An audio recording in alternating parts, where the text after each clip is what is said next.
Bienvenidos al segundo taller del curso de complementación en Medicina General y Técnicas de Examen. Este curso es organizado por el Grupo CTO, la Brigada Médica Estudiantil Eduardo Estrella y EduMédica Ecuador. Este curso tiene un aval universitario de la Universidad Nacional de Chimborazo y aval institucional de la Federación Médica Ecuatoriana y de la revista Salud y Sociedad. Mi nombre es Alberto Narváez, soy el director del curso. En el taller 1 vimos 6 tácticas que a su vez reflejan el tipo de pregunta que existe y que nos orienta a responder usando tácticas para disminuir las probabilidades inciertas, es decir, para aumentar la probabilidad de acierto. Las palabras claves de cada una de las 6 estrategias pueden ustedes revisar en esta diapositiva.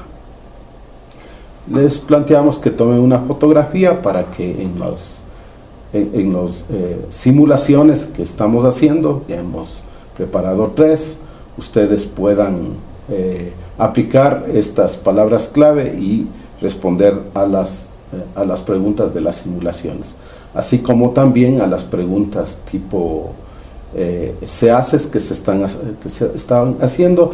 Ya publicamos este domingo un examen tipo SEACES con preguntas similares a las preguntas que se han hecho en el examen de habilitación de licencia profesional del SEACES en las últimas 3 convocatorias.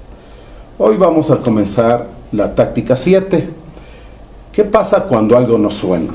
Frecuentemente pueden aparecer preguntas en donde las respuestas, las alternativas pueden aparecer todas correctas, en este caso todas falsas. Ejemplo, señale la respuesta falsa respecto a la leucemia mieloide crónica. No me acuerdo casi nada de leucemia mieloide crónica, pero vamos a ir analizando cada una de las respuestas. Dice 1. En casi todos los casos existe el llamado cromosoma Filadelfia. Sí, alguna vez oí que había alteración cromosómica en la leucemia mielítica crónica, pero no estoy muy seguro, es un conocimiento bastante vago. La segunda dice, habitualmente existe una elevación de la fosfatasa alcanilina leucocitaria. Igualmente, si es una leucemia, probablemente haya alguna alteración leucocitaria, en este caso la fosfatasa alcalina, pero no sé si será un aumento, una disminución, no estoy seguro. La tercera es sobre tratamiento. El interferón alfa es una alternativa terapéutica. No recuerdo, porque puede haber otros interferones como el beta y otros que tampoco recuerdo. Puede ser también esta una pregunta correcta. La 4, el mesilato de imatinib es de mayor eficacia que la hidraxiuria. Tampoco recuerdo mucho sobre esto, no sé mayor cosa. Y la 5 es la presencia de adenopatías no es habitual en la exploración física. Entonces voy a comenzar el análisis a ver cómo respondemos esta pregunta y después comparamos el análisis que hizo el autor de esta pregunta. Descartaría la pregunta 5 porque las adenopatías no son patognomónicos de las leucemias. Puede haber, pero no puede haber. Por lo tanto, este es poco probable, le descarto. En las otras, las 3 y 4, se trata de 2 preguntas que son similares, pero se refieren a terapéutica, pero a la final hay diferencias. Entonces, basados en la regla, una de las tácticas anteriores, probablemente una de las 2 es correcta, si no las 2. Entonces, la que me queda es la 2. Y en esta es interesante porque no hay una afirmación muy fija, con absoluta certeza, ¿sí?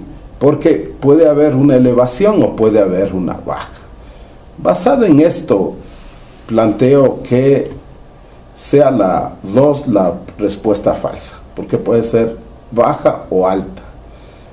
Porque recuerdo también una de las tácticas que dice que cuando sea ambigua la respuesta, probablemente esta sea la respuesta correcta. Bien, entonces, ¿cuál es el análisis que hizo el autor de estos análisis? Cuando la pregunta no responde a ningún patrón definido, ejemplo, la respuesta 1, es decir, no puedo encasillarle en una táctica específica, en un tipo de pregunta, ¿qué voy a hacer? Ejemplo, en la respuesta 1, este cromosoma es típico de alguna leucemia, no sé si en esta tampoco, si en este está presente, tampoco podría decir que aparece en todos los casos, que es el mismo análisis que hicimos anteriormente nosotros. La respuesta 2 plantea existe una alteración de la fosfatasa, eso seguro, pero no sé si sube o baja, no puedo descartar esta opción. Nosotros decimos un análisis similar. La respuesta 3, me suena el interferón, pero no sé si era el alfa, beta o algún otro. Parece cierta, pero no le puedo asegurar. La respuesta 4, no sé ni cómo se trata. Y esto vamos a ver cómo el autor dice, vamos, cómo saber cuál es el mejor de los dos que había puesto en esta alternativa. Y la respuesta 5 dice, francamente no sé, creo que podría aumentar el tamaño del vaso, eso sí es muy frecuente en la leucemia, pero los ganglios no tiene idea el autor. Entonces, ¿cuál es el epílogo de esto? Es que a partir de unos conocimientos vagos y escasos se puede identificar una respuesta mucho más probable que las demás. En este caso, estaba claro que había una alteración de la fosfatasa alcalina, pero no recordaba lo que sucedía. Sabiendo que la fosfatasa alcalina estaba alterada, solo puede ocurrir que esta está aumentada o disminuida. Por lo tanto, esta podría ser la respuesta que no es correcta, es decir, la respuesta falsa, y esa sería la respuesta adecuada en este caso, porque deja abierta una posibilidad de que sea alta o baja. Por lo tanto, la respuesta que más suena es la fosfatasa alcalina, y esa es la respuesta que le hemos señalado como respuesta correcta. Habitualmente existe una elevación de la fosfatasa alcalina leucocitaria, como pregunta falsa.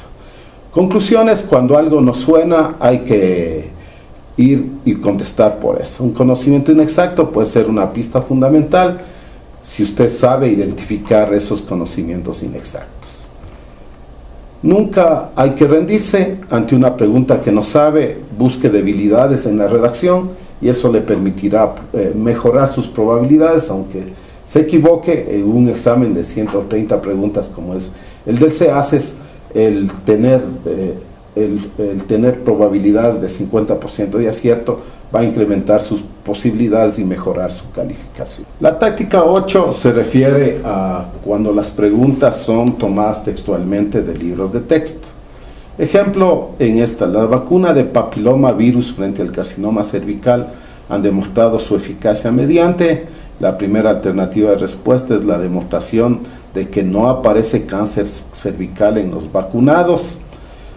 La segunda, la demostración de que se producen anticuerpos tras la vacunación.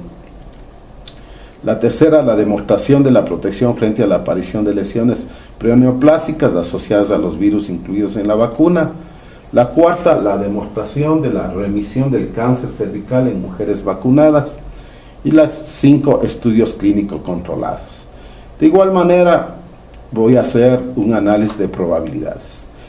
La forma como se demuestra la eficacia, no es probable que la pregunta 5 de estudios clínicos controlados, porque las mejores evidencias son ensayos clínicos aleatorizados. La primera, la demostración de que no aparece cáncer cervical en los vacunados, es también poco probable, porque en toda la vacuna siempre hay un porcentaje de personas en la que no se logra la inmunización adecuada y por lo tanto va a presentar. Todas las vacunas pueden producir anticuerpos, pero hay un porcentaje de personas en las que no hay anticuerpos. Y la 4 es poco probable porque es una vacuna, no es un tratamiento, por lo tanto dice la remisión del cáncer cervical en las mujeres vacunadas. La respuesta más probable es la demostración de la protección frente frente a la aparición de lesiones preneoplásicas sin 1, 2, 3 asociados al virus incluido en la vacuna. Además, esta tiene otra pista adicional, es bastante completa. Por lo tanto, tiene un lenguaje mucho más académico, digamos, más completo, con detalles, y eso es claro que probablemente esta pregunta fue tomada de un libro. Y por este análisis optamos por la pregunta 3. Pues haciendo el análisis sobre esta pregunta, una de las formas más sencillas para elaborar preguntas y que los profesores o quienes hacen los exámenes recurren a ello, es apoyarse en un libro de texto. Copian 5 o 4 frases de un libro de texto y se modifica una para que ésta sea la falsa, por ejemplo. O la opción de contraria, escriben 4 sentencias incorrectas y copian literalmente la cierta. En los libros de texto la expresión es distinta al lenguaje oral, que es lo que vimos anteriormente. Las frases son más largas, más explicativas, contienen ejemplos o aclaraciones entre paréntesis. Por esa razón, en este caso, sin saber mucho de lo que expliqué anteriormente, podríamos simplemente, porque hay mayor detalle, porque el lenguaje es mucho más académico, hay más detalles, podríamos responder la pregunta 3 como cierta. Conclusiones sobre preguntas basadas en libros de texto. Las respuestas más elaboradas con definiciones más académicas e incluso paréntesis que obtienen ejemplos y que tienen ejemplos también, muchas veces proceden directamente de la literatura médica y no es muy difícil identificarlas. Bueno, la siguiente táctica es la táctica 9, se refiere a identificar algunos detalles puntuales que nos pueden dar pistas para mejorar nuestra probabilidad de acierto. Ejemplo, la pregunta dice: un varón fumador con disfonía de 2 meses de evolución presenta una neoformación maligna localizada en el tercio medio de la cuerda derecha. La movilidad de ambas cuerdas es normal. Señale lo incorrecto mediante 1. Puede ser tratado con radioterapia como tratamiento inicial. 2. Puede ser tratado con una cordectomía endoscópica con láser de CO2. 3. Lo más posible es que no precise tratamiento de la cadena ganglionar cervical. 4. El 60% de estos tumores malignos son carcinomas epidermoides. 5. Es muy raro que presente una metástasis ósea. Entonces, observemos aquí, igual hagamos el detalle. Todos los tratamientos no contemplan cirugía. Eso sugiere que el tumor es un tumor pequeño que puede ser tratado con métodos no muy invasivos como la radioterapia, el láser con CO2.